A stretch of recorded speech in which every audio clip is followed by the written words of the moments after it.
अच्छा, दूसरा ये है कि जितने भी लोग जो है ना एनयू अकाउंट से आएंगे वो ऑटोमेटिकली आ जाएंगे, ठीक है। और जो किसी प्राइवेट अकाउंट से आएगा और वो उसको मैं उसको अगर मेरे पास ऑप्शन हुआ था, I not let anyone in from a private account. तो ये बता दें अगर आपके कोई ग्रुप्स वगैरह बने हुए हैं, ठीक है। So let's get to chapter 6।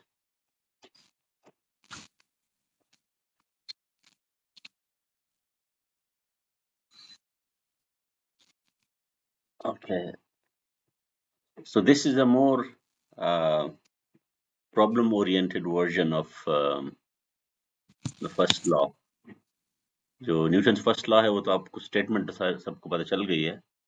अब यहाँ पे मेन आर्गुमेंट यहाँ पे ये है कि how to use Newton first law for solving problems, क्योंकि वहाँ पे जाहिर बात है वो लॉ तो स्टडी नहीं करेंगे। सो उसमें the thing you need to understand is some there is a concept called equilibrium. Sorry, ये क्या हुआ है? एम समथिंग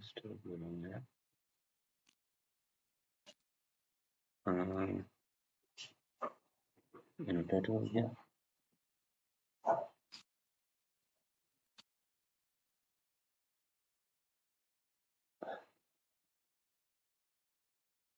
ये हो गया एंड एम।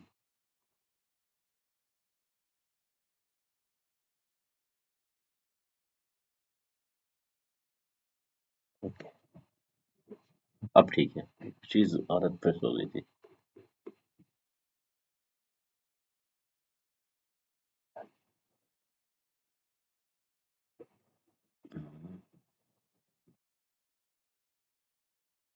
ठीक sir,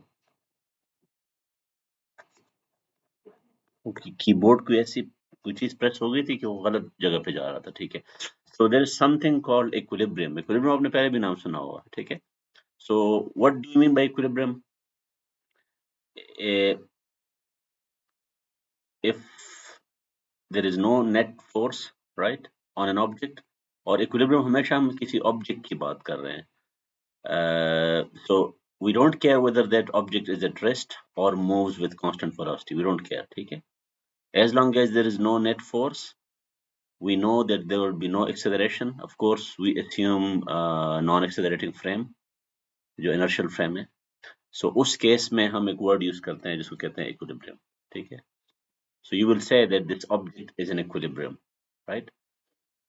Now the concept of equilibrium is essential for the engineering analysis of stationary object such as bridges, जिस तरह ये bridge आपको नजर आ रहा है, ठीक है। So अब आपको जब पता चल गया कि उस पे force zero है, so what can you do? You can apply Newton's second law, right? And that is the forces along each dimension. Like let's say if it's two dimensions, so in the x-axis and in the y-axis, the net force has to be zero because we know that it's in equilibrium. So this gives you actually a strategy. So आप क्या करेंगे? अब पहले आप check करेंगे कि वो equilibrium में है या नहीं है, ठीक है? So if the object is in equilibrium, you know the net force is zero, and from that you conclude that there is no acceleration. And from this, then you can conclude two cases: either the object is at rest or constant velocity. So that is something you conclude about the object, yeah, at rest or moves with constant velocity. Of course, this model fails if the forces are not balanced. So you require the forces to be balanced so that the net force is zero. So just as a quick check, इसको देख के बताएं what will be your answer? So I'm just reading it out for you. The figure shows the view looking down onto a sheet of frictionless ice. A puck tied with a string to point P. So this is point P, right? Slides on the ice in the circular path. So this is the circular path, right? Shown, and has made many revolutions. So it has been circling around many times. If the string suddenly breaks, so the string suddenly breaks, so it means that it can no longer have that path with the puck position shown. So ye puck, when the puck position is here, what will happen? Which path best represents the puck subsequent motion? So will it be A, B, C, D, or E? A sir. Why? Sir क्योंकि जो object होता है Because it has अगर been net force circling. Zero होगी तो straight में ही move करता रहेगा.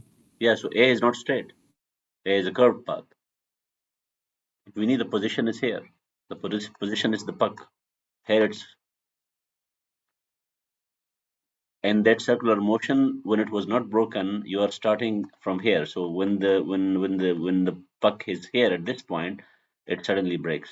So now if you are telling me that it will go along A, actually you're telling me that without any force, without any net force, it can go along a curved path. That requires acceleration, right? A change of direction requires acceleration. So this is not possible, right? Similarly, D is not possible either. Yeah? B is not possible. अब आपके पास दो options है, एक सी है और दूसरा ई है. इन दोनों में they are both straight, right? So which one?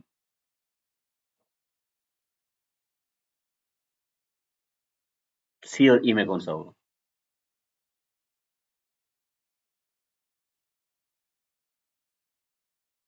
C और ई में it will choose the path to keep its previous motion because acceleration is not allowed. Acceleration has to be zero, right?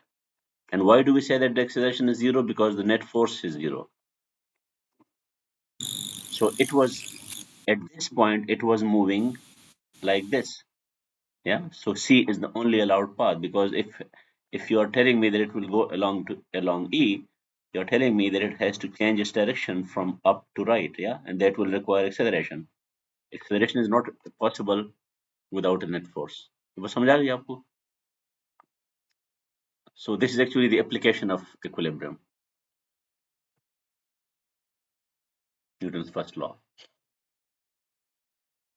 ये बताएं जरा. We are now analyzing situations in which you will not see a net force, yeah, and therefore no acceleration. So a ring as seen from above is pulled on by three forces, right? So you have one force here, one force here, and one force downwards. And although you don't know the values of these angles, but they are the same. So the ring is not moving. Now, what does this tell me? The ring is not moving. What information is this sentence giving me? Hmm? What will be your mathematical way of modeling this sentence? Normally, you would say velocity is zero, right? That is not interesting for us. For us, more interesting is that acceleration is zero. Yeah, because acceleration is zero whether it's not moving or whether it's moving at a constant velocity. How big is the force F? तो कैसे करेंगे ये? इनमें से कौन सा option होगा? How do we know about it? So हम कौन सा लॉ अप्लाई करेंगे? Because acceleration is zero, so F net is zero, right? And if net is zero means that F net along x is zero and F net along y is zero, right? So along x is not an issue. Why? Because this vector has no horizontal component. This vector has a component to the right. This vector has a component to the left. Because the magnitudes are the same and the angles are the same, so the horizontal components will actually balance out. So this is confirmed, yeah, that the net force is zero along the x-axis. But that is not helping us, yeah. We want F, and F is the force along the y-axis, right? So we will use this equation. So when you want to use that equation, what can we do? Now the component of this along, and let's choose a coordinate system. Yeah, so we will use this as our x-axis and we will use this as our y-axis. So because y is the positive upwards, so these two components, the y components of these two forces will be upward. So there we can write 10 Newton and sine of theta. This will be plus, right? Because they are upward according to y. And because this is two times, so we'll just multiply this by 2. Multiply this by 2. And how about this one?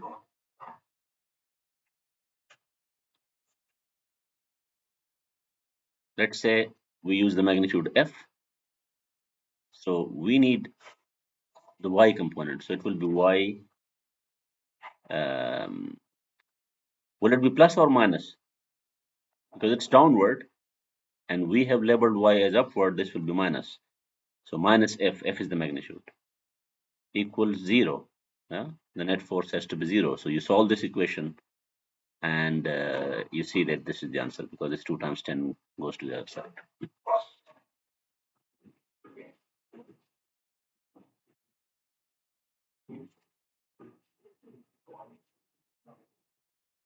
Okay, let's work this one out. A car with a weight of 15,000 newtons is being towed up a 20-degree slope at constant velocity. Right? So you imagine a horizontal surface and then a 20-degree slope, and this is your inclined surface. Friction is negligible, so you can ignore that. And velocity is constant. Velocity is constant means that the acceleration is 0, and the acceleration is 0 means that the net force will be 0. Yeah. A tow rope is rated 6,000 Newton maximum tension. So if this is the car and this is a rope, and of course you need a tension force upward, otherwise towed up. Yeah, so it means that the tension force has to be that way, tension, if we call it tension.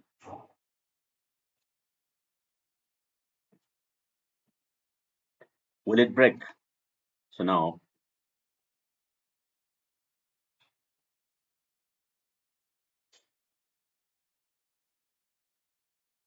this is your 15,000 Newton, right?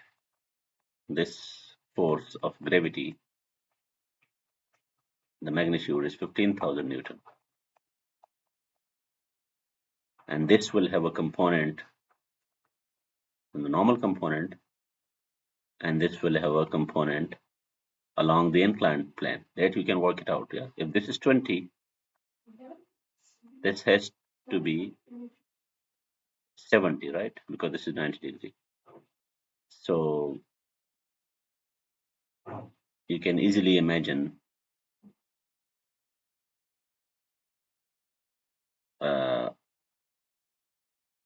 you have to actually, this is the vertical force, and you have to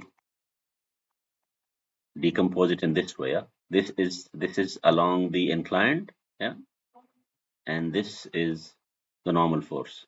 So along the inclined, remember, if this is 20, then this has to be 70, and then this will be 20 again. So this will be sine of 20 degrees times 15,000 Newton.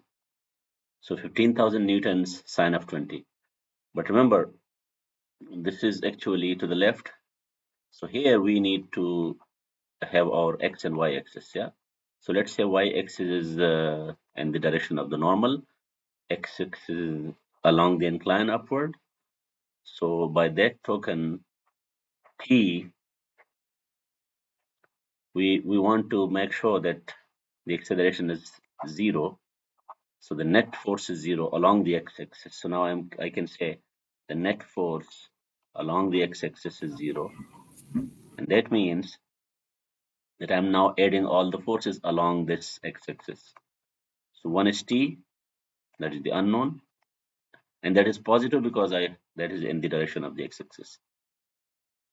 But this one, this 15,000 Newton times sine of 20 degrees, I have to place a negative sign there because it's to the left. Yeah, and we have to level everything according to the x-axis. And this has to be 0 because it's in the equilibrium, right? Constant velocity, net force 0. You solve this and you will get your T, which is 15,000 times sine 20 degrees Newton. You actually work that value out. If that value happens to be larger than or equal to 6,000 Newton, okay, this is the rating, yeah? The rope will break when you exceed this value. So if this answer is less than 6,000 Newton, it will not break. If it is greater than 6,000 or equal to, it will break down.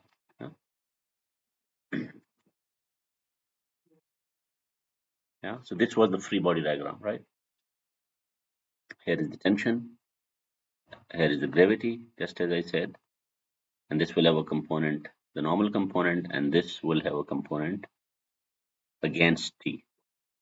And this T, because this T has to balance the component of the gravity force, yeah, along the incline, you can actually solve that equation. ये वही equation है जो अभी थोड़ी देर पहले मैंने किया था ये. You have to make sure that the net force is 0 along each x-axis. There is nothing special along the y-axis because they are just balanced out and the car is not moving up or down. So that is not interesting. We only need to write the equation along the x-axis, and that will give us this equation. This one, which I just wrote a while ago. So this value 5100 Newton, because it's less than 6,000 Newton. Remember, 6,000 Newton is the limit. Beyond that, the rope will break. So it will not break. Right?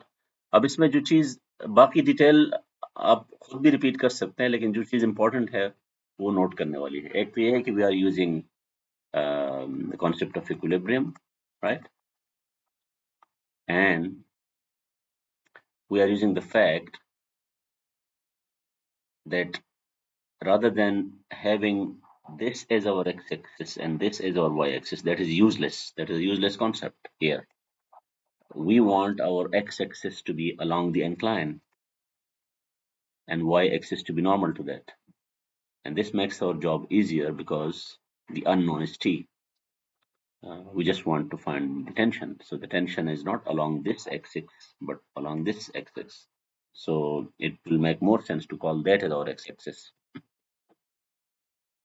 And if you see, then you have this triangle. So if this is 1500, this will be 15,000, sorry, sine theta, and this will be 15,000 cos theta, cos and sine. The cos theta cancels out the normal component, and the sine theta is supposed to cancel out t, but because t is unknown, so we work t out there, right?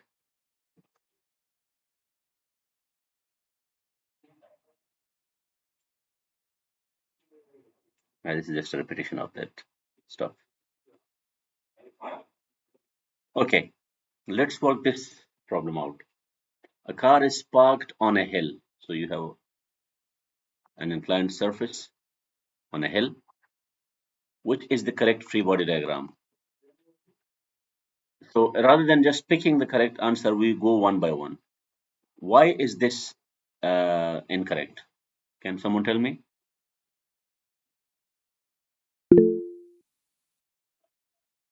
इसमें क्या गड़बड़ है?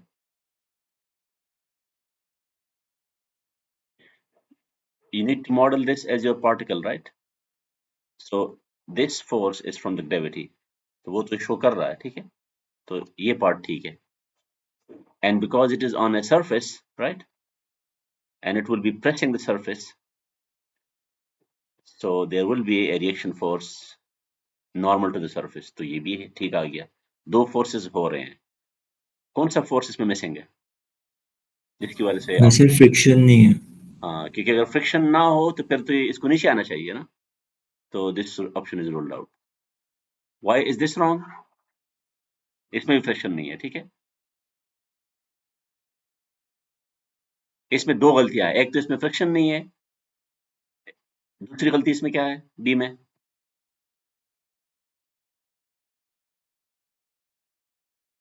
हम्म इस force को आप कैसे explain करेंगे? ये किस चीज का फोर्स है, बताएं.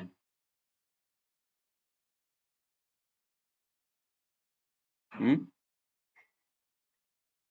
इसका कोई एजेंट नहीं है, ठीक है. There is no force. आप अगर ये कहते हैं कि नहीं this is a component of this force, तो कंपोनेंट्स को हम फ्री बॉडी डायग्राम में शो नहीं करते, ठीक है. वो मैथमेटिकल चीजें हैं. So this is there is no justification for this force. और हाउ अबाउट सी?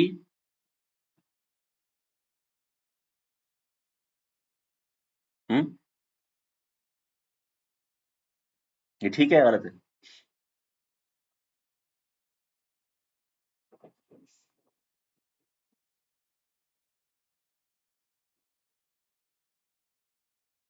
सी को छोड़ देते हैं, पहले डी पे आ जाते हैं. डी क्यों गलत है?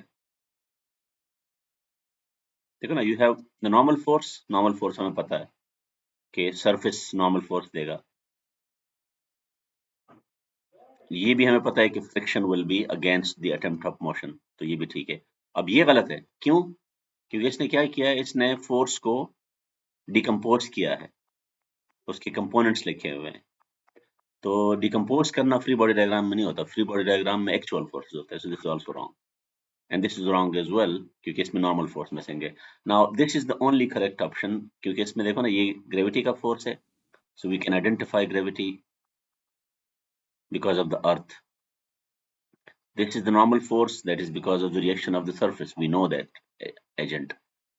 And that same surface, when the tires want to actually slide past the surface, the bonds will resist that. So you have a friction force against that. So ये तीनों forces का हमें चूंकि एजेंट मिल रहा है, इन दो का एजेंट क्या है? इन दो का एजेंट आपका ये सरफेस है, और इसका एजेंट आपका प्लेनेट अर्थ है. And that's the correct answer.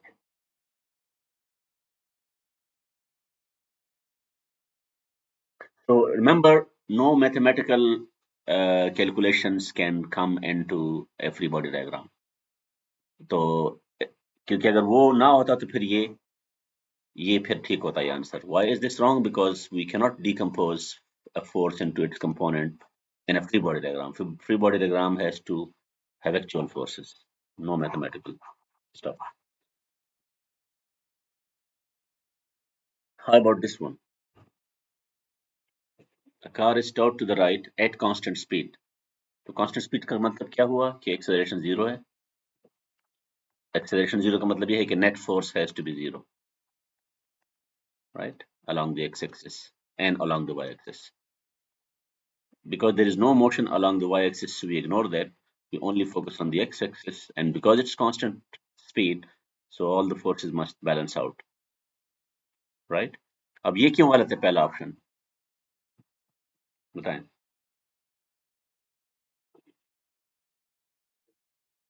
Hmm sir tension की फोर्स नहीं है. हाँ, टेंशन की फोर्स नहीं है, ठीक है. और दूसरा, दूसरे में तो है ना.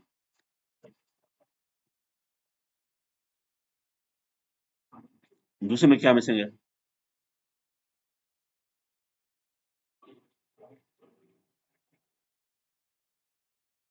Remember, we need this. तो इसमें एक फोर्स है, तो एफ नेट जीरो तो ना हुआ ना. We need zero force because it's constant speed. Constant speed requires that the forces along the X axis balance out. तो इसको क्या चीज बैलेंस कर रही है टेंशन को? हम्म अगर ये अनबैलेंस्ड हो तो फिर this should be accelerating, right? If it is not accelerating, it means that there is an opposing force. और वो क्या है, वो अपोजिंग फोर्स कहां से आ रहा है?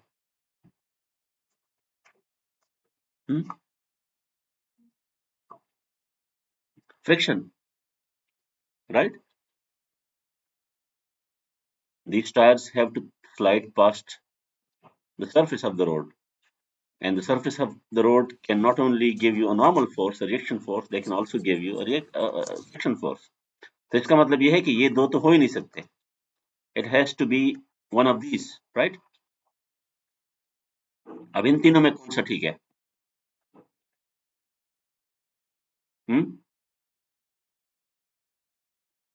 बताएं.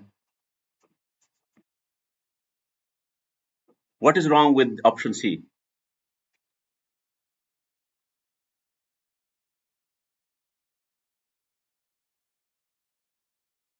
Option C means that the force of the tension is larger than the force of the friction in magnitude, right? So it will not be zero. The resultant will not be zero. So this is wrong. In this case, the friction force is larger in magnitude than the tension. That can also not give you zero. So this is the only correct option D, right? अभी देखिए सारे Newton's first law की applications है equilibrium.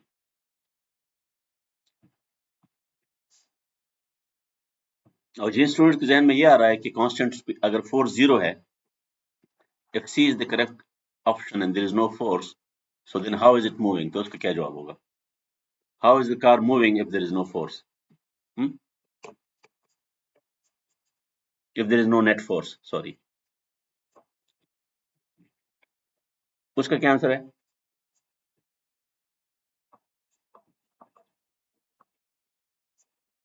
उसका answer भी first law में है Newton के the motion doesn't need a force, the acceleration needs a force. तो इसमें चूंकि acceleration नहीं है, so we don't need a force here, right?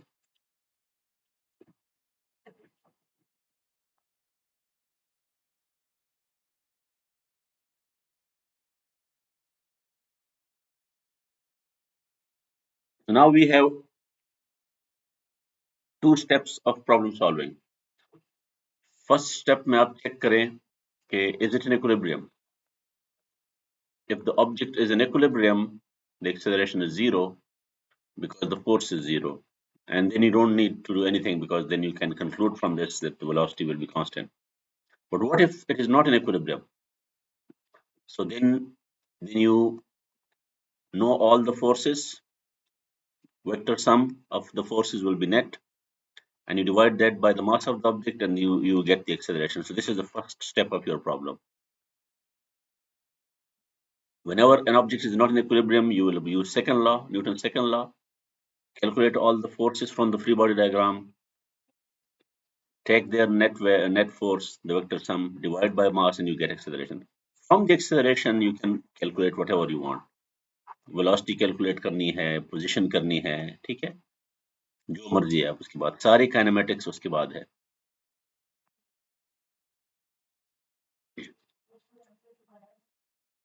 So this is now our strategy, right? Model the object as a particle. Make other simplifications depending on what kind of forces. Draw a pictorial representation to show important points in motion sketches. Motion diagram. Identify all the forces on the object at this instant, right? At this instant.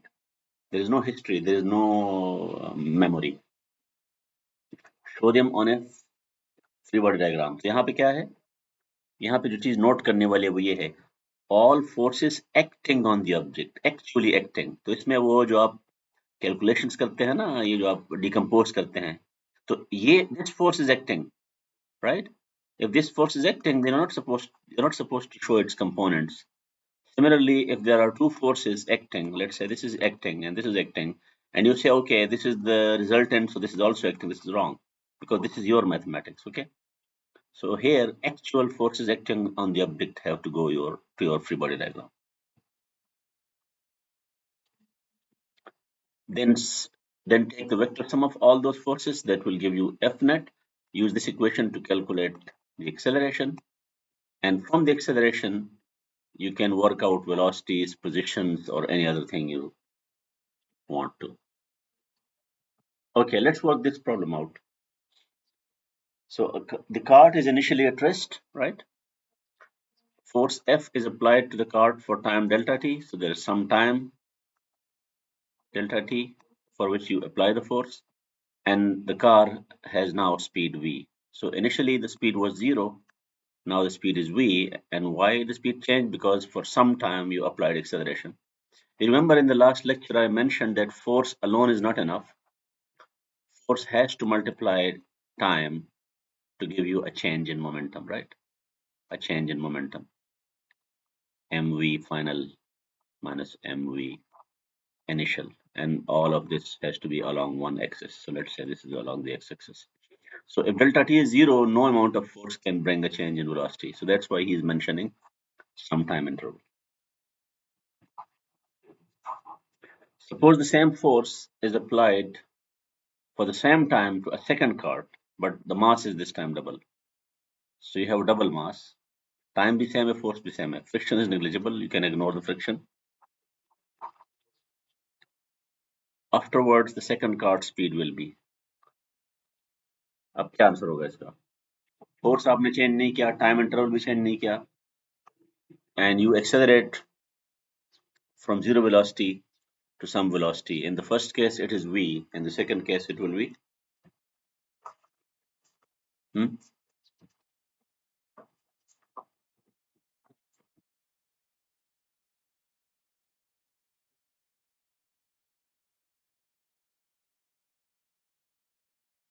हम यही करेंगे जो यहाँ पे हमने step पढ़े हैं. Step क्या है? First you calculate the acceleration, and from the acceleration you calculate the speed, the velocities, whatever. So because force is the same, so force divided by mass will be the same. That will be your acceleration, right? So you are doubling the mass. So the mass is double, the acceleration will be half. So if the acceleration is half, that acceleration will be used in velocity calculation. And there you can easily see that if the acceleration is half, the velocity will also be half, right?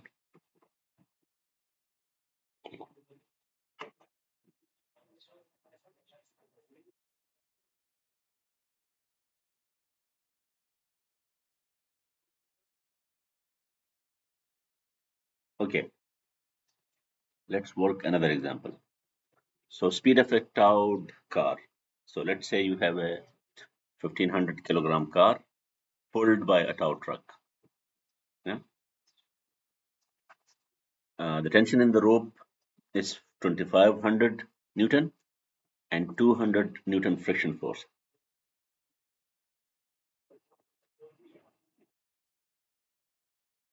If the car starts from the rest, what is its speed after 5 seconds? यहाँ पे हमारे पास क्या क्या given है?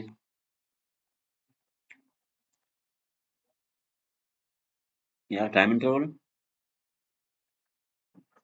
मास, m,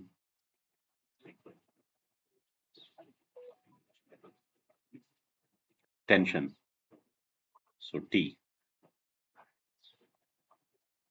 and I'm just writing the magnitude. The direction will come out in free body diagram. Friction, small f, उसका भी मैं magnitude लेकर आऊँ, ठीक है?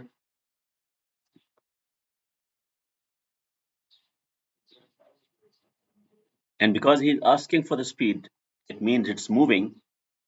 So this will be kinetic friction, right? This will not be static friction. Because the force is opposing motion, right? So there is motion and the motion is being opposed. So ये अगर start ना हुआ होता तो ये हम यहाँ पे static friction लिखते. So now we have two forces, time interval, right? And mass. And we need to find the speed. अब speed, अब देखो ना यहाँ पे logic चलाते हैं ना. Speed कहाँ से आएगा? Speed के लिए velocity चाहिए, जारी बात है, क्योंकि उसका magnitude है. Velocity कहाँ से आएगी? Acceleration से, right? You cannot have velocity without acceleration, and acceleration with time. So acceleration will need time together. They will give you velocity. Acceleration के लिए क्या चाहिए? Force चाहिए. कौन सा force? Net force. दो forces आपको given है, तो उन दोनों का net. Because we assume here, we can assume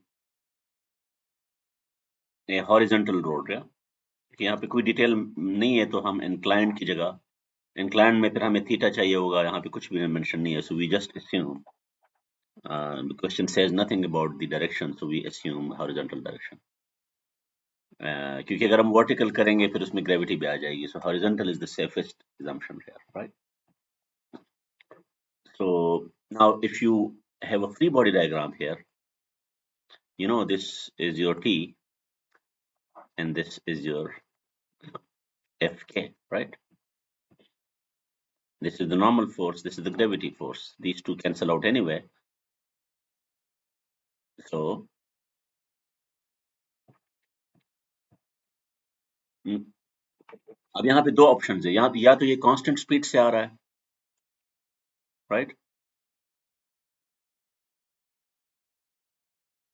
और या ये एक्सेलरेट कर रहा है। कांस्टेंट स्पीड वाला ऑप्शन क्यों यहाँ पे नहीं हो सकता? दो रीजंस है, एक तो it starts from the rest, right, starts from the rest, so when something starts from the rest you can not से कांस्टेंट मोशन है, एक रीजन होगी। दूसरी रीजन ये है कि अगर ये वेलोसिटी कांस्टेंट होती, so then the forces must balance out, net force must have been zero, इन दोनों का नेट फोर्स जीरो थोड़ी है, 2500 और 200, so basically जो नेट फोर्स है वो along the y axis तो zero है because there is no motion along the y axis, but along the x axis, if net along the x axis, that is actually t minus fk, yeah, t minus fk, remember these are magnitudes, so that is 2500 minus 200 Newton, right? And you can calculate that, divide that by the mass, if net x जो भी value आएगी, divide that by the mass and you will get the acceleration along the x-axis. From that acceleration,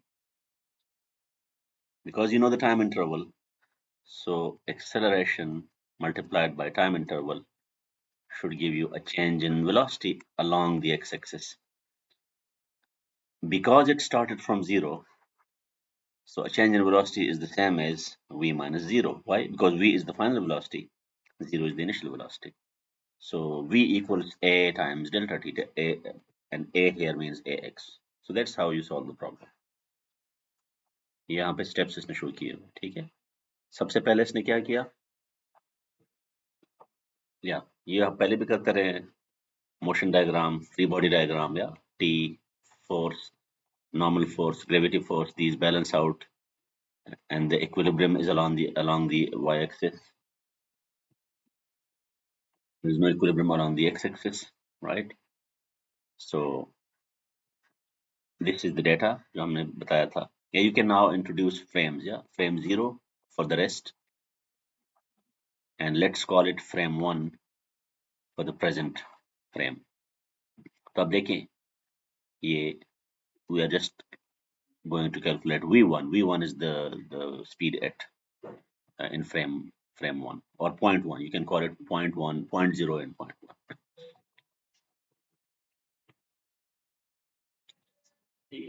Two messages.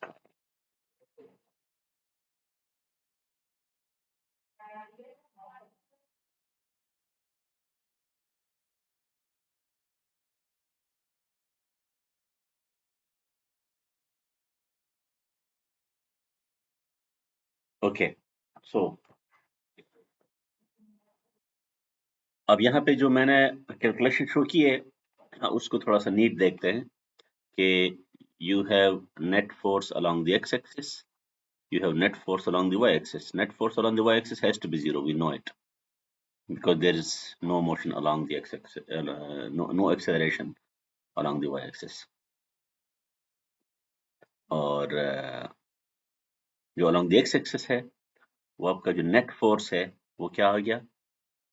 जो भी net force आएगा, that will, according to first law of Newton, that has to equal m times ax, right? और आप ये check करें कि वही चीज़ है जो मैं थोड़ी देर पहले बता रहा था, net force will be t minus f, क्योंकि t इस साइड पे है, f इस साइड पे है, right? क्योंकि हम h को x एक्सिस कह रहे हैं, so t उसके डायरेक्शन में है तो पॉजिटिव हो गया, f उसके अपोजिट है तो नेगेटिव हो गया. Remember these symbols are the magnitude, so plus और माइनस आपने खुद लगाने हैं फिर. So you see 2500 minus 200 divided by the mass, that is the acceleration, and this acceleration is along the x-axis. Do not forget to write ax, right? अगर आप यहाँ पे सिर्फ a लिखेंगे तो उसका मतलब ये होगा कि ये मैग्नीट्यूड है. That can be misleading. ये प्लस माइनस का पता नहीं चलेगा आपको. And ay is the normal force, right? Normal force and gravity force, and they have to be equal because there is no motion, there is no acceleration, no motion upward. और जिस तरह मैंने बताया था कि the initial velocity is 0, so ax times delta t will give you the final velocity because that is the change, and you calculate that thing out. तो अब देखें ये चीजें काफी सिंपल है, आपने सिर्फ उसको वो जो स्टेप्स हैं, you must not forget the steps. So I'm just going to go back and repeat the steps because you forget. This is important, yeah. The important part is this: solve for the acceleration. And how do you solve for the acceleration? You work out the net force. Net force is the vector sum of all the forces. और ये तभी possible होगा जब आपने free body diagram draw किया होगा. Free body diagram से आप सारे forces identify करते हैं, F1, F2, F3 and so on. उसका फिर vector sum लेके you work out the net force. Then you work out the acceleration from the Newton's second law. और उसके बाद आप जितने भी acceleration, velocity, position वो सारे आप kinematics से कर लेते हैं. So we have two parts, actually three parts. And the first part we have our free body diagram. Free body diagram. And the second part we use Newton's second law. Newton's laws. Second law हो गया या first law हो गया अगर equilibrium में. और third में हम use करते हैं kinematics. क्यों? क्योंकि न्यूटन लॉ ने हमें एक्सेलरेशन दे दिया है, एक्सेलरेशन काइनेमेटिक इक्वेशन में प्लग करके हमें वेलोसिटी, पोजीशन, वो सारी चीजें मिल जाती है. So it's a problem solving strategy based on Newton's laws. Okay. Now, before we introduce the next topic, I want you to read this question and see if you can answer it. The box is sitting on the floor. So you have this floor and you have a box sitting on it, right? On the floor of an elevator. So ये elevator का floor है, ठीक है? The elevator is accelerating upward. This acceleration shows the upward acceleration. तो पूरा elevator जो है ना आपका ये ऊपर जा रहा है और it's not only going upward, it is accelerating upward, right? The magnitude of the normal force on the box is. तो अगर मैं यहाँ पे बॉक्स को मॉडल करूं एज अ पार्टिकल तो कितने फोर्सेस होंगे? Before we answer this question बताइए कौन कौन से फोर्सेस होंगे इधर? One will be obviously gravity, right? और अपवर्ड फोर्स कौन सा होगा? दी normal force, right? Normal force, and this is the gravity force. Now there are two possibilities. Either these two are equal in magnitude. So if that is the case, how should this motion be? If these two cancel out, क्योंकि horizontally तो कोई motion नहीं है ना, बताएं.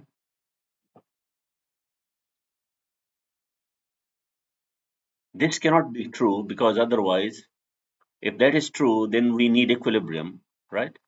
And equilibrium means that the acceleration should be zero, right? Because you cannot have acceleration if the forces balance out each other. So that is not possible, right? Now it is accelerating upward. So upward का मतलब ये है कि this force must have a larger magnitude than this force. So A is the correct option. Because if C was the correct option, then it should have been accelerating downwards, but it is accelerating upwards, so A is the only correct option.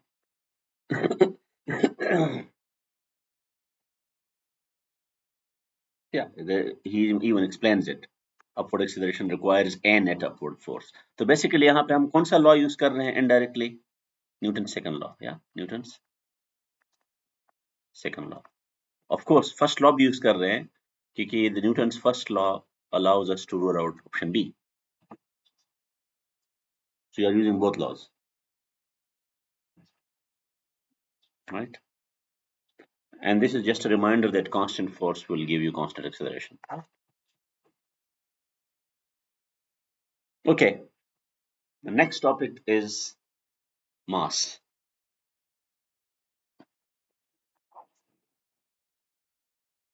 So you have seen pen balance, and the pen balance actually gives you a measure of mass, and we typically measure mass by first measuring forces, and we divide that force by the acceleration of gravity, and that is giving us mass. जितने भी पुराने instruments हैं, balances हैं, वो इस principle पे चलते हैं. So the value of the mass you get is actually calculated from the force. Yeah, because there is some method of measuring the force, maybe some spring method or whatever.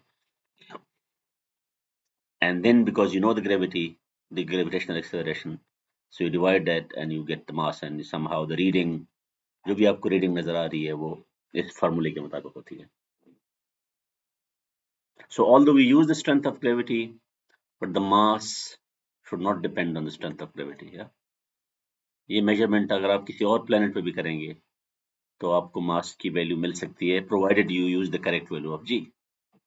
अब मसला इसमें यह है कि आप जब एक दफा एक instruments डिजाइन करते हैं अर्थ पे, on the earth, so you calibrate it. Have you heard this name calibration? Calibration word पहले सुना है आप लोगों ने? Calibration is like setting up an instrument so that it gives you the correct reading. So here we need calibration because the instrument is originally measuring force, but we don't need force, we need mass. So we need some calculation to give us the mass. तो उसके लिए उसकी reading हमें calibrate करनी पड़ेगी कि rather than showing us the newtons, it should show us the kilograms. अब ये कैलिब्रेशन आप एक दफा कर लें तो वो फिर उस प्लेनेट के साथ वो कैलिब्रेशन उस प्लेनेट के साथ फिक्स हो जाती है. That is the unfortunate thing. So if you take this device to another planet, then you have a problem, and the only way to solve that problem is to recalibrate it. So the other things you need to remember about mass is that it's a scalar quantity, right? And it describes objects inertia. ये पहले भी मैंने बताया था कि एक gravitational mass होती है और एक inertial mass होती है. So there are two actually. Sir Yes. Sir हम ये पेन बैलेंस को कैलिब्रेट कैसे करेंगे? नहीं, वो तो इंस्ट्रूमेंटेशन का कोर्स जब आप पढ़ेंगे, वो इलेक्ट्रिक कोर्स है. बेसिकली यहाँ पे आप इसको कंसेप्चुअली देखें ना. कंसेप्चुअली आप इसको ऐसे देखें कि लेट्स से इसके अंदर कोई ना कोई मैकेनिज्म लगा हुआ है जो फोर्स को मेजर करता है. अगर आप कैलिब्रेट नहीं करेंगे, ठीक है, तो वो आपको कोई भी रीडिंग देगा. वो कौन सी रीडिंग देगा आपको? वो डायरेक्टली आपको न्यूटन की रीडिंग देगा कि 2 न्यूटन, 3 न्यूटन, ठीक है. तो अब आप चाहते हैं कि वो जो वैल्यू, ये ऐसा ही है ना कि आप रूलर पे आपको वो क्या शो कर रहा है, लेट्स से यहाँ पे आपको मिलीमीटर्स और वो शो कर रहा है सेंटीमीटर्स, और आप चाहते हैं कि नहीं मुझे ये नहीं चाहिए, मुझे इंचेस चाहिए. तो आप वहाँ पे कैलिब्रेशन करते हैं कि जहाँ जहाँ पे मीटर है वो फार्मूला लगा के आप वो लाइनें दोबारा खींच ले. So of course today, I mean in modern technology you don't have these manual calibrations, but there will be some method to read mass instead of force. ठीक है, ये कैलिब्रेशन वाला वर्ड आप तभी समझेंगे जब आप एक्चुअल कुछ सिस्टम डिजाइन करेंगे. At the moment you just need it conceptually. ठीक है, you just think of it as some calculation done by the device to show you the correct value. मैं कैलिब्रेशन की दूसरी एग्जांपल दे सकता हूं आपको. आपने वो पुराने थर्मोमीटर्स देखे हैं? थर्मोमीटर्स, उसमें क्या चीज ऊपर जाती है? उसमें what goes up? The liquid. Mercury. तो एक्चुअली हाइट है ना. तो अगर आप इसको कैलिब्रेट नहीं करेंगे, it will only show you the height, But do you use that for height? You use it for temperature, right? So there must be some relationship between temperature and height, and you have to calibrate it so that the markings don't give you height, but it gives you temperature. यही आप यहाँ पे करेंगे, समझ आ गया? Yes, sir.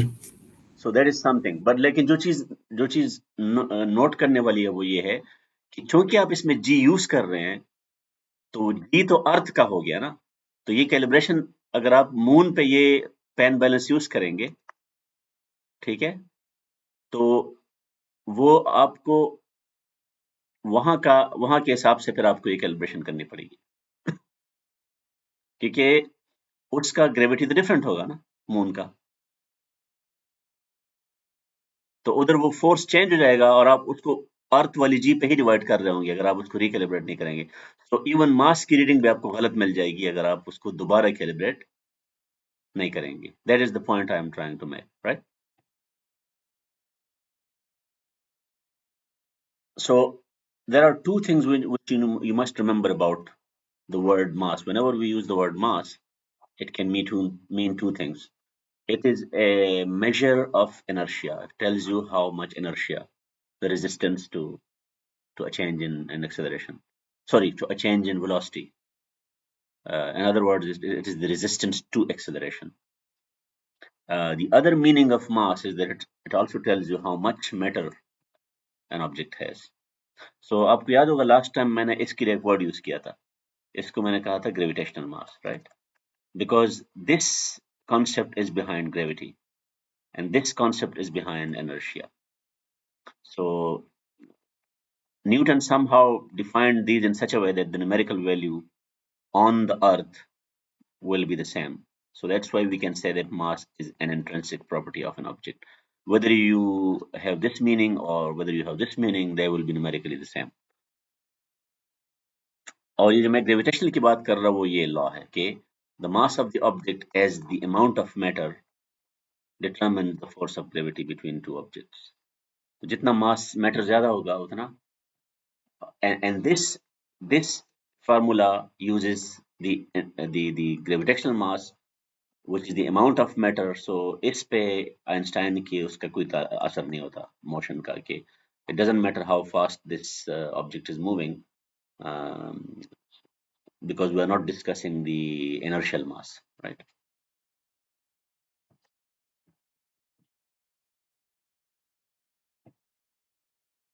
And whenever you are writing these equations, do not forget to write these labels, yeah? 1 on 2, so object 1 on 2 and 2 on 1, because without these labels you have no way of distinguishing between this force and this force, yeah? अगर आप ये नहीं करेंगे फिर आपको x Y वगैरह introduce करना पड़ेगा. You have to introduce an x-axis and a y-axis thing like that. Yeah?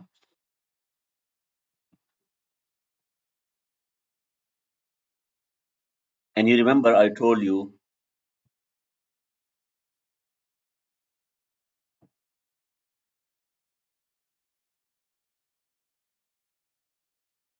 that this g is needed to fix the units. Yeah? ये यूनिट्स के लिए है, ठीक है? अगर आप यूनिट्स, चूंकि न्यूटन आपने यूज किया हुआ है सेकंड लॉ से, तो यहाँ पे जी की वैल्यू आपको चाहिए इस इक्वेशन को ठीक करने के लिए. So the force of gravity, because we typically are using in our day-to-day experiments, the heights of objects we experience is much smaller than the radius of the earth, right? So that is why the value of g doesn't vary too much along this height. तो इसलिए हम वो fixed value use कर रहे हैं. So Newton law of gravity से जो value आ रही है g की वो ये है, ये this one, this is g. So small g is g type times m divided by r squared. अब इसमें वो h भी होना चाहिए. Actually तो r नहीं है, actually r plus h है. But because h is too small compared to r, तो इसलिए हम उसको ignore कर लेते हैं, ठीक है?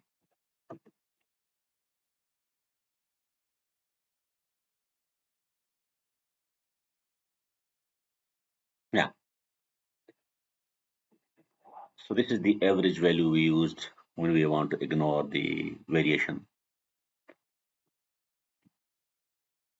Now here is a new concept of weight. अभी तक हम जब weight word use कर रहे थे हमारे जहन में क्या था कि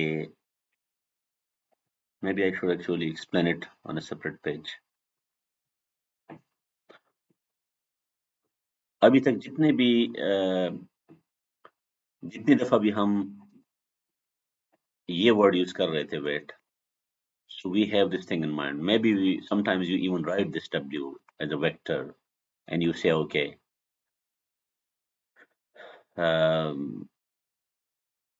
the acceleration due to gravity, right, and multiplied by mass, and this is what you think of the weight. तो अगर यहाँ पे एक mass है m and there is a force of gravity and the magnitude is m times g, तो इस force को हम weight कहते हैं. This was the original concept of weight. और ये चूंकि बहुत ज्यादा वाइड स्प्रेड है तो बहुत सारे लोग अभी भी इसको सब ठीक समझते हैं. But the problem is that this concept is not very useful. और उसकी वजह ये है कि अभी थोड़ी देर पहले हमने वो एलिवेटर वाली एग्जांपल ली थी ना, elevator. So that elevator was accelerating upward. The elevator can be accelerating downward and the elevator cannot, maybe it is not accelerating at all. तो weight का जो concept है ये वाला, ये it becomes useless in these situations.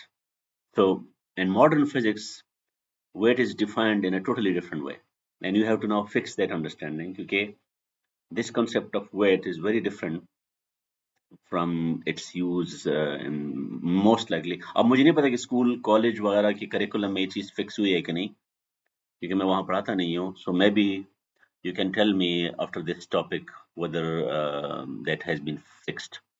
ठीक है, तो जो historical definition of weight है वो change है. वो as far as physicists and engineers are concerned, they would like to use a different concept of weight. So now let's get to that. So you have to see weight as a measurement, right? Not as a force. When you weigh yourself, you stand on a spring scale. Typically एक spring scale होता है, and you compress the spring. आप जब spring पे खड़े होते हैं, spring scale पे, तो उसमें जो springs होते हैं आप उसको press करते हैं. जब आप उसको press करते हैं, so they give you a reaction force, right? A spring force rather, a spring force. And that spring force is somehow calibrated to show up on the scale. So the reading of a spring scale force from the spring and the magnitude, आप सिर्फ उसकी magnitude, upward जो magnitude है उसको measure करते हैं, ठीक है? So now let's define the weight of an object to be the reading F spring of a calibrated spring scale when the object is at rest. इस definition को बहुत गौर से पढ़ना होगा. इसमें क्या क्या conditions है कि the object must be at rest relative to the scale. तो जिस scale पे आप अपना weight measure कर रहे हैं, you must not be moving relative to that, right? तो इसका मतलब ये है कि आप दोनों move कर सकते हैं. If you take the scale with you and both you and the scale are moving, there is no problem, but you must not move relative to the scale. ठीक है? And this also allows accelerating. You and the scale both can be accelerating, just like in the elevator. This definition doesn't care whether you together with the scale are moving at the constant speed, are at rest, or accelerating. The only requirement is that you and the scale, you must not have any relative motion between. बात समझ आ गई? दूसरी condition क्या है कि spring scale को calibrate करना है so that it gives you the spring force. और ये मैग्नीट्यूड है, right? This is not a vector. So, but of course it is upward, yeah, it is the upward. तो ये sideway force नहीं है. So हम weight को जब define करेंगे, so it will be the magnitude, no sorry, not the magnitude, क्योंकि magnitude फिर हमेशा positive होगा ना.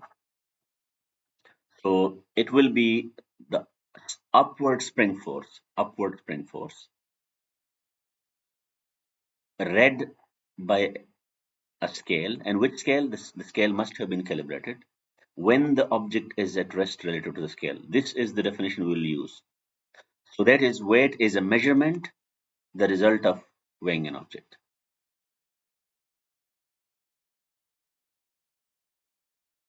Yeah, because if spring is a force, weight is measured in newtons. Okay.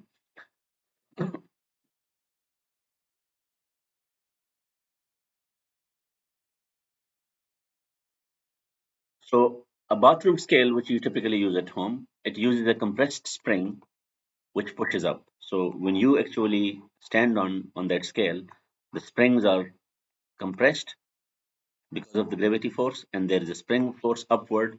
और इसकी जो reading होती है, this is a vector, but the reading you see on the scale will be a scalar. Of course, the scalar can be positive and negative depending on whether the spring force is upward or downward. But we define it as the upward spring force, right? The upward spring force. अच्छा, अब आपको समझ आ गई कि यहाँ पे इसने ये इक्वेशन क्यों लिखी हुई है. ये इसने बेसिकली इक्विलिब्रियम के लिए इक्वेशन लिखी हुई है. Because the force of gravity, it must balance the force of the spring. और ये बैलेंस, इसका मतलब ये है कि ये इक्विलिब्रियम है, और इक्विलिब्रियम का मतलब ये है कि there must not be any relative motion, right?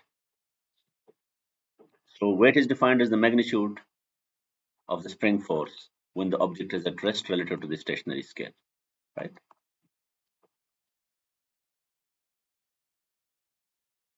Okay, so if you have understood the concept of weight, we will see weight not as a force but as a reading on the scale, and that reading will be giving us the magnitude of the spring force when the object being weighed is at rest relative to the scale, right? Now use that understanding to answer this question. An astronaut takes her bathroom scales to the moon, where G is 1.6, or Earth पे था वो G 9.8 है. On the moon, compared to what she measured on the Earth, which option will be correct? So let's think about the first option. इसके बारे में क्या ख्याल है? Her weight is the same and her mass is less. What is wrong with this option? Hmm?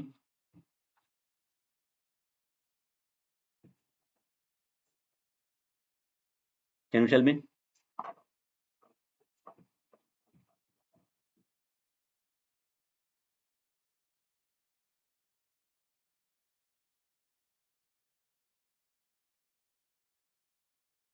Wait तो same नहीं हो सकता ना, क्योंकि वहां पे ग्रेविटी डिफरेंट है, तो force of gravity will be different, and because you measure the weight when there is equilibrium between the force of gravity and the spring force. So when the force of gravity is small, the spring force will be small too. So it is wrong because of this. Weight cannot be the same. Now weight is less. Weight is less. तो इन दोनों में कोई एक option ठीक है. ये गलत है क्योंकि weight is same, weight is same, and weight is zero is also wrong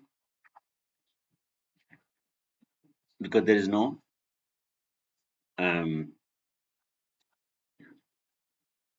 acceleration. Acceleration में अभी अब आगे हम पढ़ेंगे कि zero weight कब possible है. That requires acceleration. Because there is no acceleration, so it has to be either this or this. Now if we look at B, her weight is less and her mass is less. इस option में कोई मसला नजर आ रहा है आपको?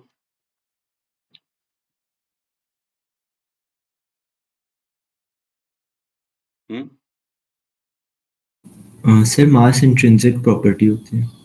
सो आपके हिसाब से कौन सा ऑप्शन ठीक होना चाहिए फिर? Charlie C. C. Now your answer is correct technically, but you need to read the question carefully. यहाँ पे वो क्या बता रहा है वो, इससे एक चीज इनडायरेक्टली हम इन्फर कर सकते हैं।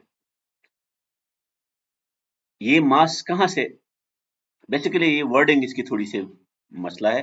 यहाँ पे उसको ये कहना चाहिए कि द मास मेजर्ड है, द मास जो मेजर कर रही है। मास इंट्रिंसिक प्रॉपर्टी है, लेकिन ये तो उसको भी पता है, लेकिन उसको मेजरमेंट कहाँ से मिल रही है?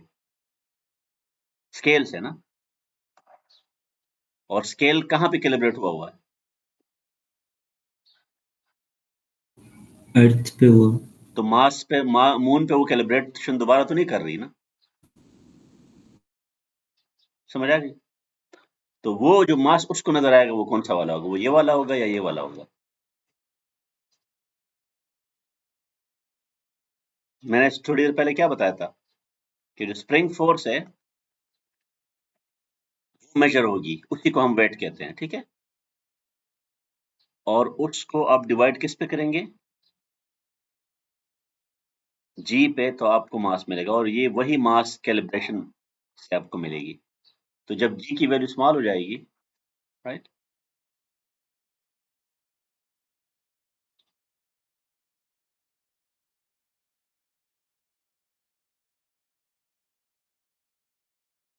तो जी की वैल्यू अगर स्मॉल होगी फिर आपको ठीक मास मिलेगी ना। लेकिन ये जी की वैल्यू तो वो आपका स्केल तो ये वाली वैल्यू यूज नहीं करेगा, वो कौन सा वैल्यू यूज करेगा?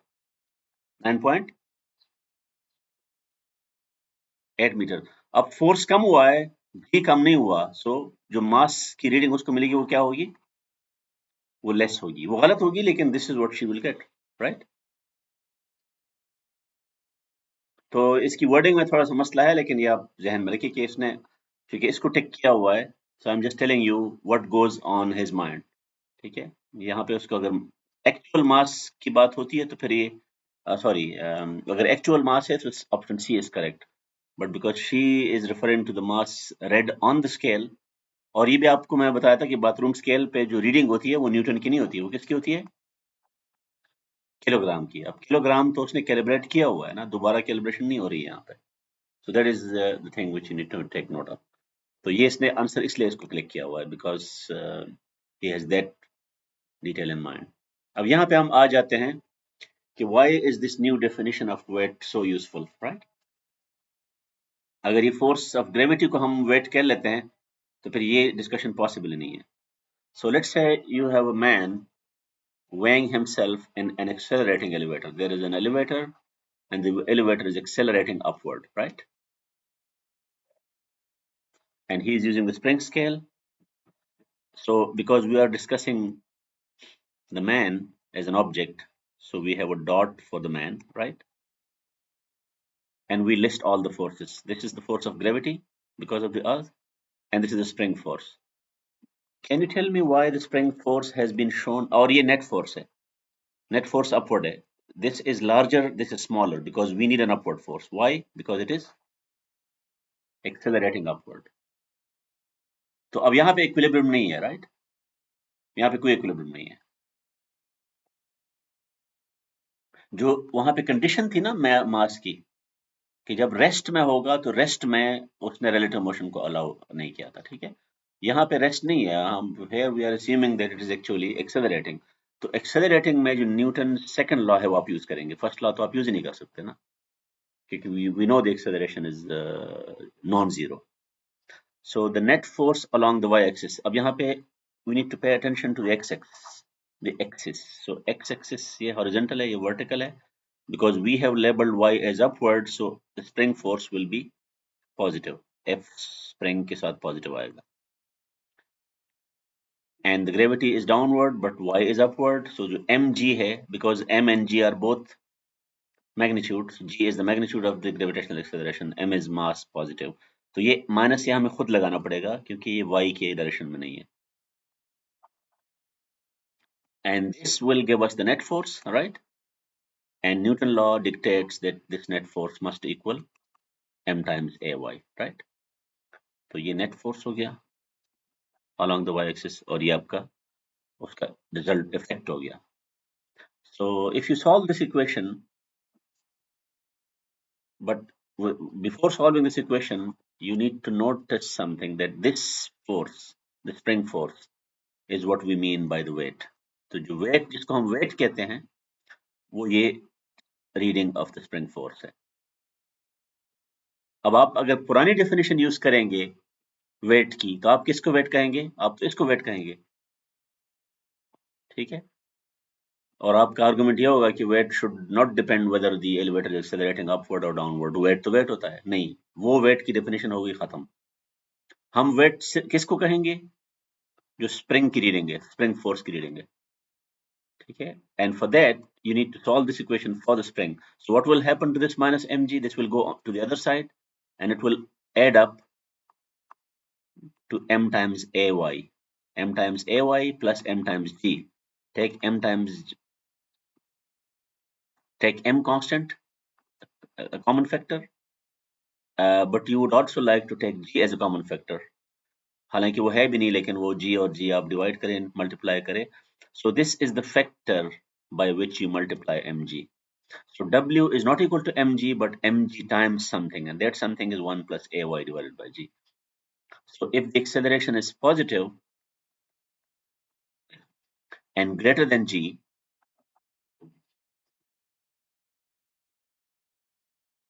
no, it doesn't need to be greater than g, it just needs to be positive, right? If the acceleration is positive, this term will be positive because g is always positive, or 1 plus anything positive, even if it's a small amount, that will be a larger quantity compared to 1. So 1 plus something is larger than 1 if that thing is positive. So your weight will be more if the elevator is accelerating upward. तो upward acceleration में आपका weight बढ़ जाएगा, ठीक है. और अब इसी आर्गुमेंट को अगर मैं फ्लिप करूं, let's say the elevator is accelerating downward, right? It is accelerating downward. So then ay will be negative, right? क्योंकि फिर नीचे आएगा.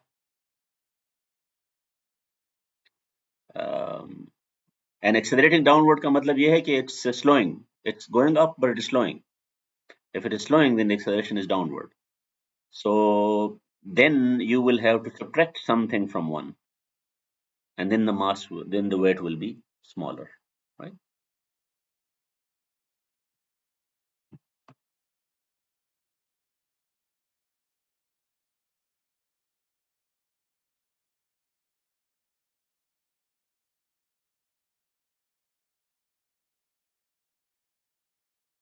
What happened to this? ये मेरा माउस काम नहीं कर रहा.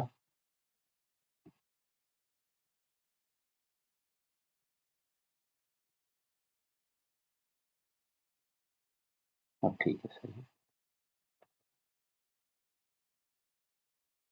Okay, so let's get to the next question. Read the question carefully. A 50 kilogram student, और इसने weight दिया हुआ है 490 newtons, right? Give me just 10 seconds, right?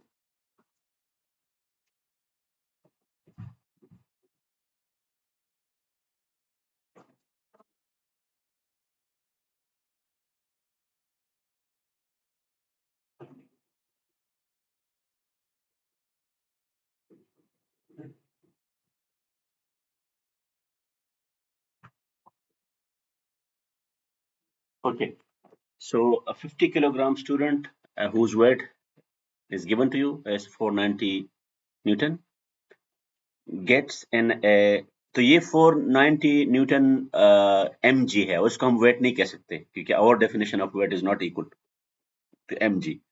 उसने बस सिर्फ आपको फोर्स दिया हुआ है जो अर्थ उस पे अप्लाई करेगा, m times g.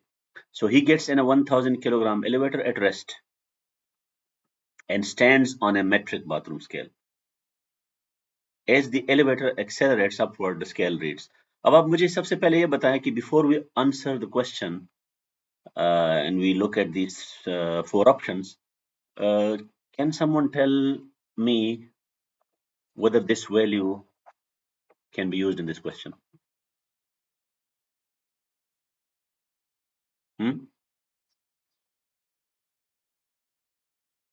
इस वैल्यू की कोई यूजेज है यहाँ पे इस क्वेश्चन में?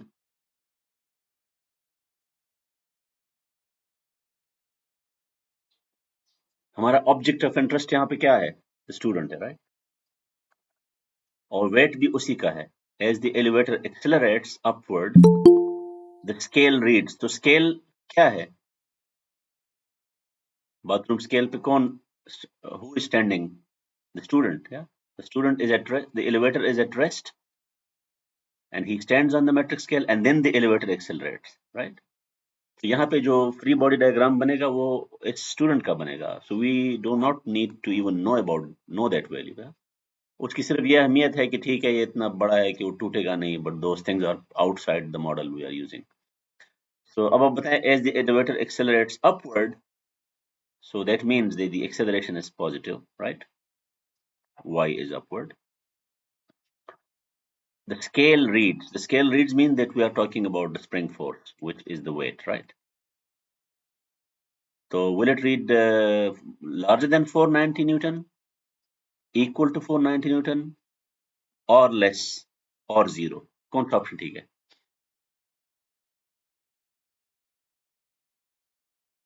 पिछले स्लाइड पे हमारे पास क्या फॉर्मूला आया था वेट का? We had mg, right? And then in the bracket we had 1 plus this g cancelled out. That's why we have g in the denominator. And there we had ay, and ay is positive. So this will be larger, right?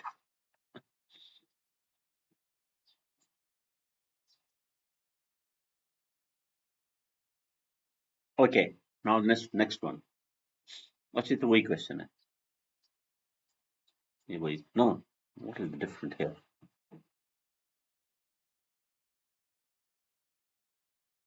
ये वही question दोबारा इसने कर लिया है. मेरे ख्याल में हाँ ये वही. तो फिर एक quick check 6.8 इसको क्यों कह रहा है? It's the same question basically. He's just changing the number for no reason.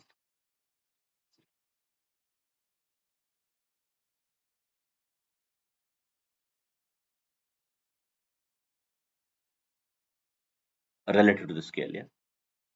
Relative to the scale. Now we look at that equation again, right? So we define weight as the scale reading of the spring force, right? And we only look for the magnitude. And because that is equal to m times g plus m times y, which is m times g plus in the bracket 1 plus ay by g, we have a possibility that this weight becomes 0. And when is that possible? That will be weightlessness, right? तो ये 0 कब होगा? m तो 0 नहीं हो सकता, g भी 0 नहीं हो सकता, but this factor can be 0, and that means that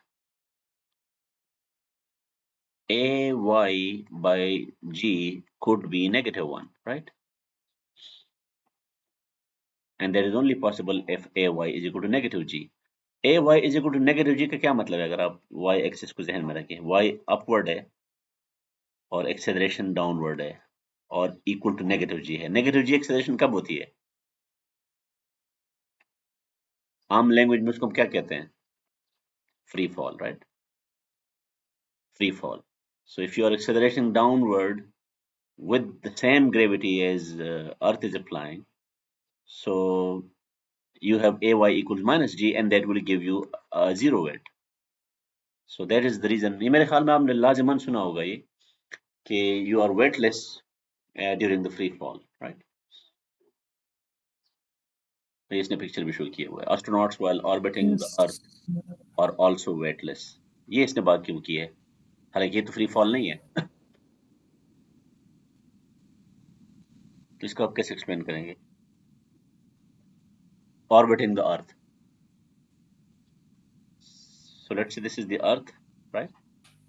And you are orbiting. Gravity का फैक्टर आ गया ना इसमें सर? कौन सा? ग्रेविटी का फैक्टर आ गया इसमें. और वो नहीं, दूसरा लेकिन वो के फ्री फॉल तो नहीं है ना, ऑल वो फ्री फॉल तो नहीं है ना। सर सर ये जो है ना ऐसी है जैसे कि एक अर्थ है तो वो जो सैटेलाइट घूम रहा होता है अराउंड द अर्थ तो वो always in the free fall होता है, मतलब हर दफा गिरने की कोशिश करता है, लेकिन अर्थ की हाँ, तो जो उसकी रोटेशन है।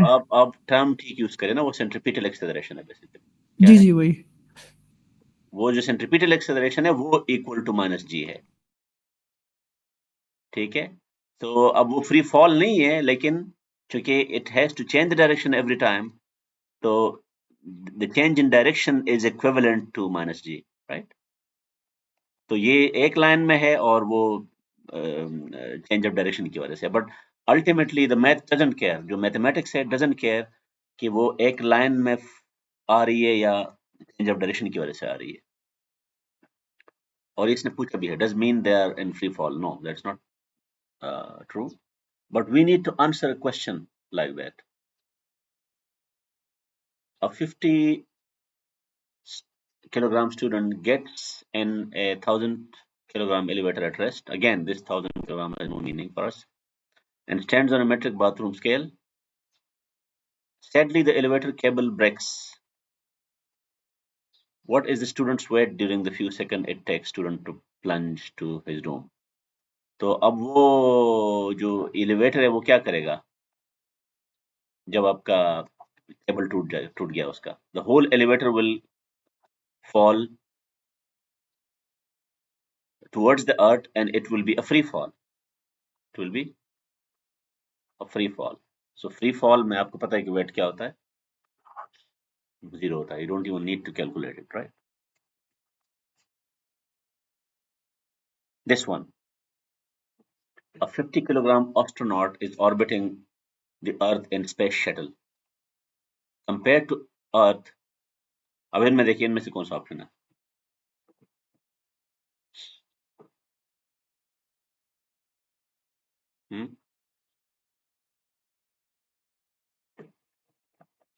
ये कौन सा केस होगा? थोड़ी देर पहले हमने ये डिस्कस किया था ना कि ऑर्बिटिंग में although there is no free fall but the acceleration is still 0 because of the centripetal force. और centripetal force चूंकि अर्थ का है ही है, so यहाँ पे this is the correct answer क्योंकि it's a 0, it's a weightlessness situation, right? And mass doesn't change.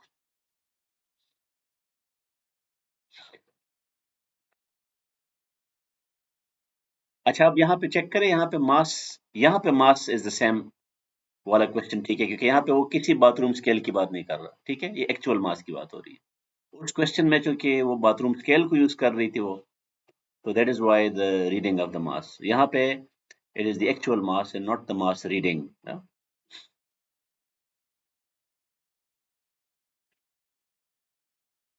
It's 0। अच्छा, static friction में पहले बताया था, ये फ्रिक्शन का। Sir yes. सर टाइम से ऊपर हो गया है सर, तो अच्छा अटेंडेंस आप कब लेंगे? जी सर। अच्छा, ठीक है। नहीं, अब आप इस तरह करें ना कि अभी आप लिख दे पी, लेक्चर हमारा खत्म हो गया, ठीक है। अभी मैं आपको 2-3 मिनट, ठीक हो गया, okay. So static friction is something we already know, right? And we also need to know the reason. Okay, these are the springy bonds, yeah, which you want to actually, when you want to slide past a surface, so ye sare bonds, you try to break those bonds and in a direction parallel to the surface. So that's why we use the word shearing,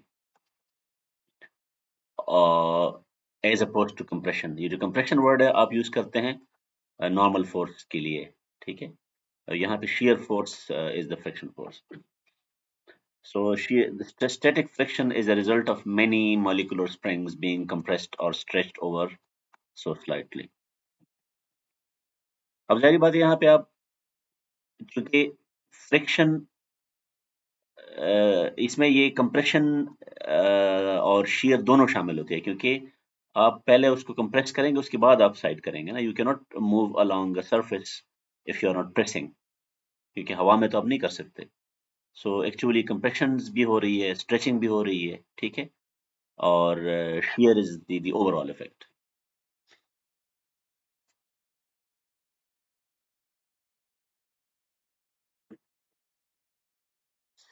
if you want to study a situation which involves friction, so and let's say you have a tension force as one agent, and the friction is because of this interaction with the earth, so the free body diagram will look like that. यहाँ अगर ये balance हो रहा है तो static friction हम word तभी use करते हैं when the object is unable to move, because the friction is balancing the applied force, the external applied force, and that is why F net is 0. So F net is equal to 0 is part of static friction, वरना आप उसको static friction कहेंगे ही नहीं, ठीक है? Kinetic friction आप तब use करेंगे जब वो स्टार्ट कर लेता है, but what you need to understand is that this will always point in a direction opposite to the way the object would move if there was no friction. अब ये इतनी complicated बात इसने क्यों की है? क्योंकि अगर ये मोशन में होता ना, if it was moving, तो moving object की होती है velocity, right? और हम उस velocity का क्या करते? उसका हम यूनिट वेक्टर लेते और हम कह सकते थे कि जो आपका फोर्स है, फ्रिक्शन फोर्स, उसका यूनिट वेक्टर जो उसका डायरेक्शन है वो किसके इक्वल है? ये वेलोसिटी है ऑब्जेक्ट का, ये फोर्स है, and we will put a negative sign. Why? Because it's always opposite. So negative sign represents the opposite thing, and this is the direction of the object motion, and this is the direction of the force. अब ये हम यहाँ पे क्यों नहीं कह सकते? क्योंकि वो तो अभी static है, तो we don't have anything like that. तो हम क्या कहेंगे? हम इसको verbally बता सकते हैं कि the static friction points in direction opposite to the way the object would move if there were no static friction. तो ये आप imagined velocity की बात कर रहे हैं कि अगर ये ना होता फ्रिक्शन तो ये उस डायरेक्शन में मूव करता। या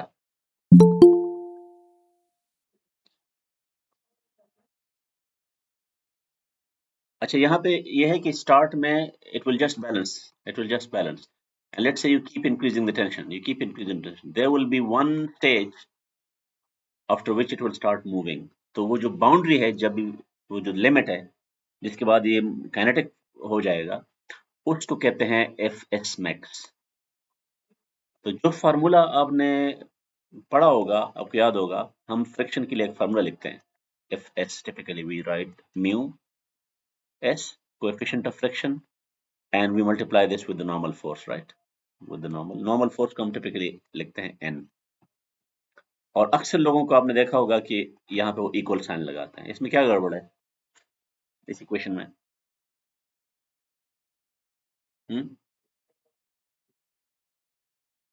Can someone see the problem? ये फॉर्मूला तो आपने देखा हुआ है ना,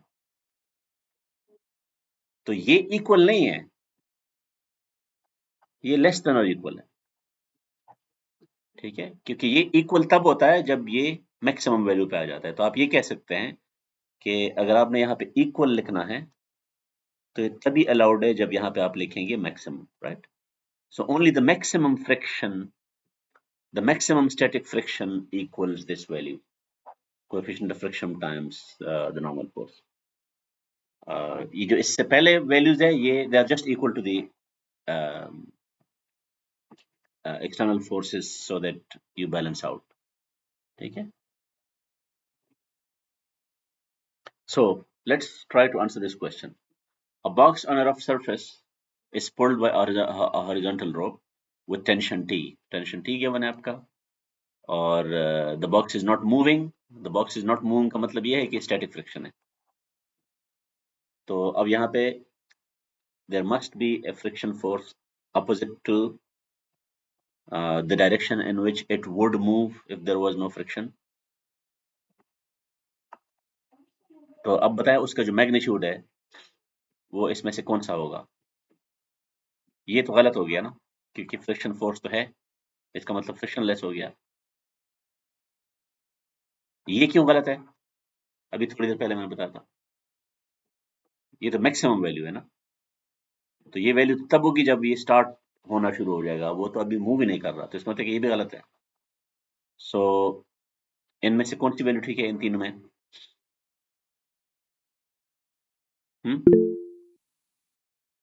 Which one? The last two are definitely wrong. Yeah. What if this was true? ये क्यों गलत है? क्योंकि then the object should move backward. It is not moving, right? And this would mean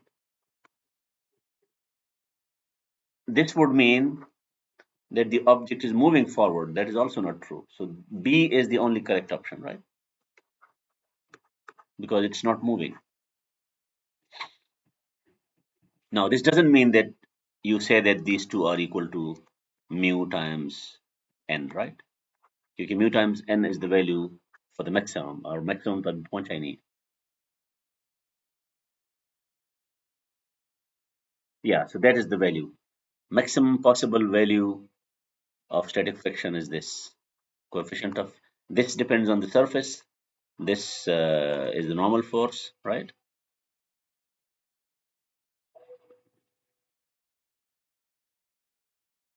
And this is not possible. ये इसने क्यों कहा कि ये possible नहीं है? The friction, the static friction cannot be larger than this, क्योंकि उसके बाद वो शुरू हो जाएगा और उसके बाद वो there is no friction, there is not static friction. That will be replaced by kinetic friction. और kinetic friction की वैल्यू इससे कम होती है. ठीक है. Okay, here you have a diagram where you are given two coefficients. One is for the static friction, one is for the kinetic friction. And every time you will notice that the static friction is larger than the kinetic friction. So a box with a weight of 100 Newton is at rest. Rest means static friction. So we are not going to use this value, right? It is then pulled by a 30 Newton horizontal force. Does the box move? So what will you say? How do we know if the box will move or not?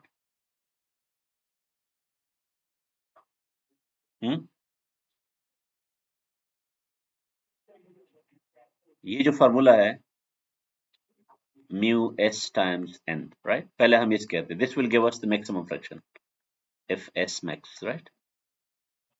So what is mu s? 0.4. And what is n? क्योंकि ये horizontal surface है, so ये normal force इसी की equal हो जाएगा, 100 newtons, right? And what do I get out of this? 40 Newton. 40 Newton. अब ये force उससे कम है maximum friction से, तो इसका मतलब ये है कि अभी उस स्टेज पे ये नहीं पहुंचा जब इसके बाद ये मूव होना शुरू हो जाएगा. तो इसका मतलब ये है कि it will not move. Yeah, it will not move. Move ये तब करता if this external force was larger than the maximum force. Kinetic friction is the friction after the object starts moving, because it succeeds in breaking some of the bonds, but it cannot break all the bonds. So अब उसमें ये है कि उसके बाद there is another value of friction, और उसकी value जो है ना mu k times n है, और वहाँ पे maximum लिखने की जरूरत नहीं है क्योंकि it is already moving, so there is no need to mention maximum. It's the same value. So अब यहाँ पे एक चीज बड़ी इंटरेस्टिंग है कि ये तो इसका मैग्नीट्यूड हो गया, इसका डायरेक्शन क्या होगा? If I ask you, let's write an equation for the direction f k unit vector, तो क्या होगा? अभी थोड़ी देर पहले मैंने इसका हिंट दिया था आपको. जो ऑब्जेक्ट की वेलोसिटी होगी ना, ये उसके साथ रिलेटेड होगा with a minus sign, because it has to be opposite, right?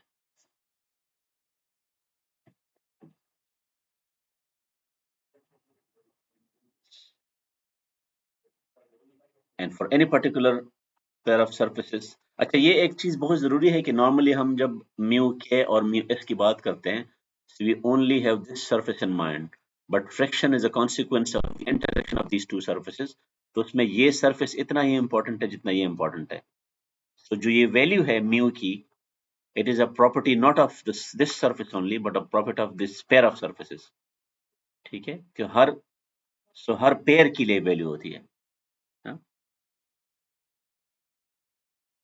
Okay, A box is being pulled to the right over a tough surface, over a rough surface, and the tension in the string is larger than the kinetic friction. So the box is speeding up, yeah, accelerating.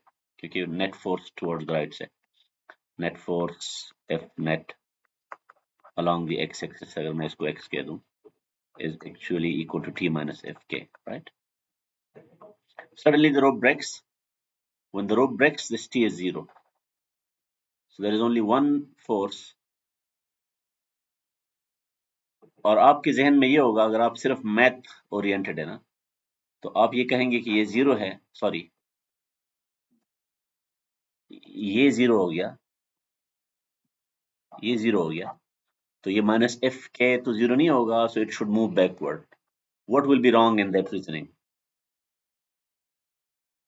Let me just repeat the reasoning. Yeah? मैं कह रहा हूँ कि मेरे पास जो F net force है along the x axis वो किसकी equal है?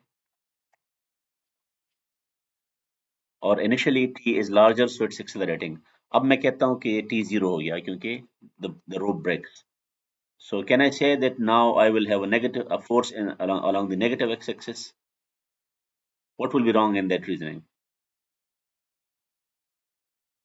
Because this friction is kinetic, right? So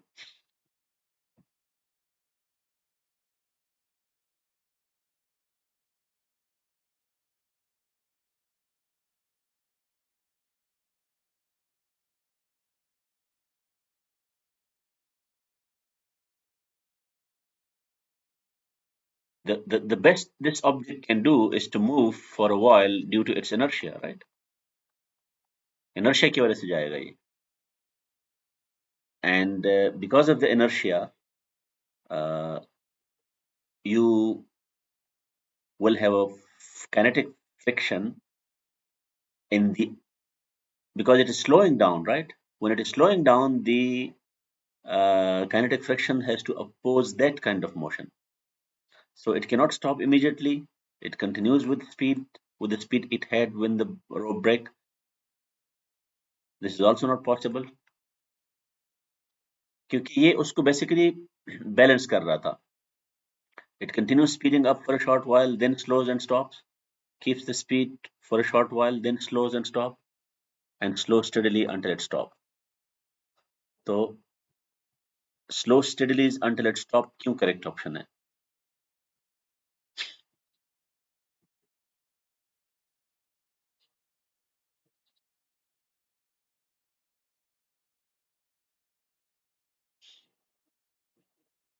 Because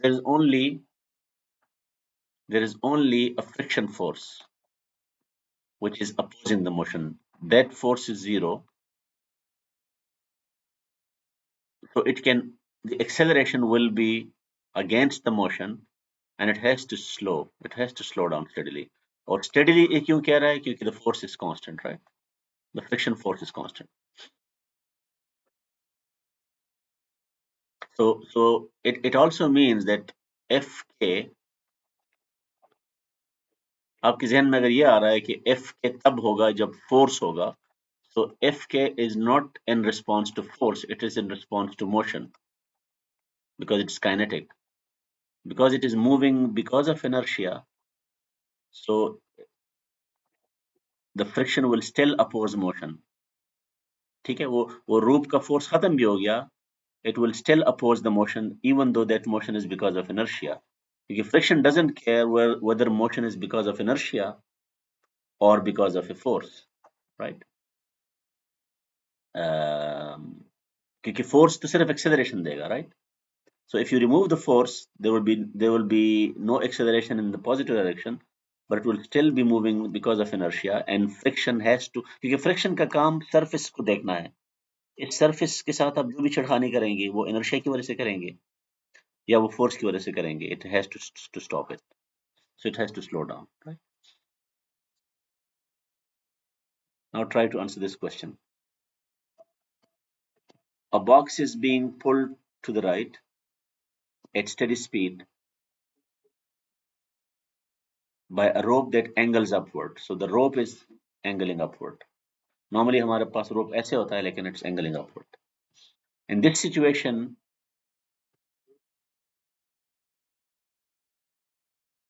the normal force, remember, normal force is a consequence of the interaction of this object with the surface. ठीक है, अगर ये force ना होता, let's say, तो नॉर्मल फोर्स किसके equal होता? ये mg होता आपका, and normal force would have been equal to mg, right? And the magnitude wise, you would have n equals mg. So this would have been the correct option. But now what is happening? Now you have this tension force. अब इसका एक component upward भी होगा. अब ये component क्या करेगा? ये वेट को कैंसिल करेगा. Not exactly, but it will reduce. So the upward force will be actually a reaction to the net force. mg में से ये इसका ये जो कंपोनेंट है ये सब्ट्रैक्ट होगा, right? So C has to be the correct option. क्योंकि टेंशन का जो अपवर्ड कंपोनेंट है, that will reduce this compression. Yeah, remember, normal force is a consequence, is a response to compression. तो जब ये आप इसको ऊपर पुल करेंगे, so it will reduce the compression, and the normal force needed to respond will be smaller, right? Yeah, इसने free body diagram से इसको मसले को हल किया हुआ है. This is the force due to gravity, and if you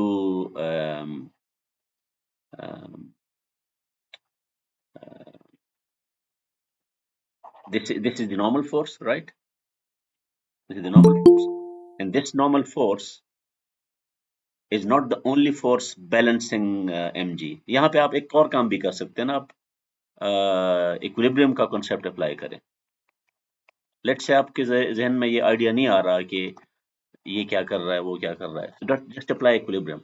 equilibrium में हम क्या कह सकते हैं कि जो there is no force, there is no actually motion along the y-axis. So F net along the y-axis has to be 0 because there is no acceleration, right? Now that means कि y-axis पे कौन कौन से forces है, अगर मैं इसको y कह दूं, so एक हो जाएगा t का y component, एक हो जाएगा n, they will be plus, and mg will be with a minus sign, and this must equal 0. अब देखिए कि n equals mg minus ty, right? So that's why it's smaller than mg. A rope is being pulled to the right by a rope that angles upward. It is accelerating. It is accelerating, right? Its acceleration is. How do we compute the acceleration? Acceleration के लिए बहुत जरूरी है कि let's have this as our x-axis. Have this as our y-axis. There is no motion along the y-axis, so we only focus on the x-axis. So acceleration along the x-axis will be equal to F net along the x-axis. All I'm doing is to apply Newton's law, right? Divided by m. A force along the x-axis क्या है? जो t है, t, इसका cosine theta, right? But there must be a friction force as well. और friction force क्या होगा? Minus, because it is moving, so you will have to use kinetic friction, or times mg, right? क्योंकि normal force आपका क्या है? Equals to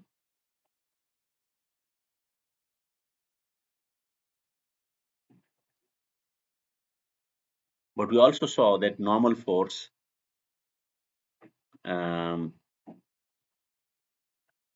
before this we need to write the other one. F net y has to be 0 because there is no acceleration along the y-axis. तो उसको पहले लिख दें, तो वो हो जाएगा normal force. You have a normal force plus t sin theta. देखिए इसका भी आ जाएगा इसके साथ, ये दोनों हो जाएंगे plus, and then mg will be with a minus sign, and this has to be equal to 0. So n has to equal t sine theta minus mg, right? So mu k has to multiply n, not mg, and this thing will go there, right? So when mu k multiplies t sine theta minus mg, and then you have a minus sign, and then t cos theta, and this whole thing has to be divided by m. This thing simplifies. अगर आप देखिए किसको simplify कर रहा है,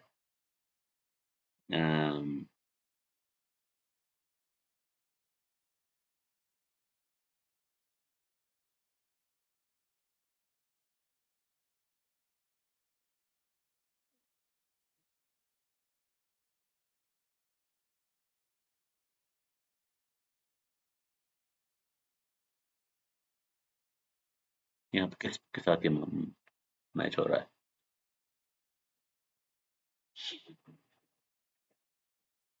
कोई ना कोई प्लस माइनस काम ने किया हुआ इधर।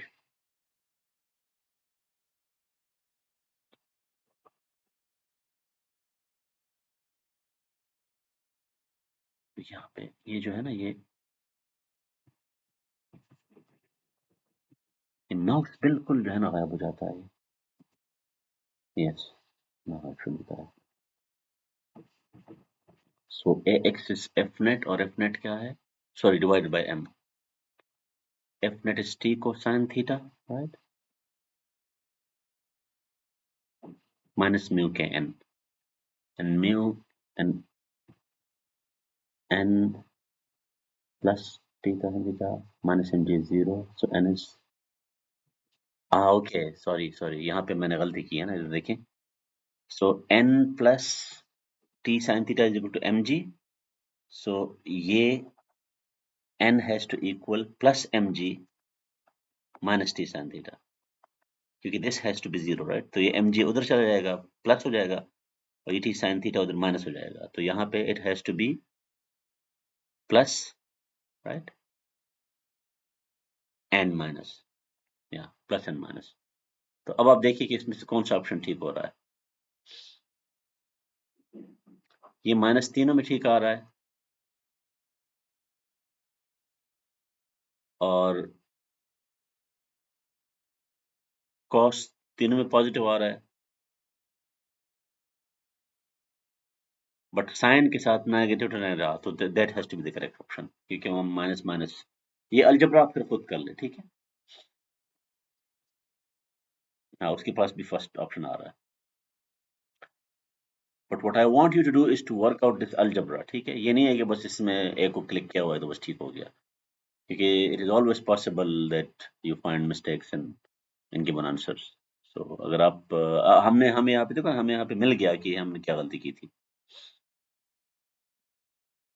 Okay, rolling motion.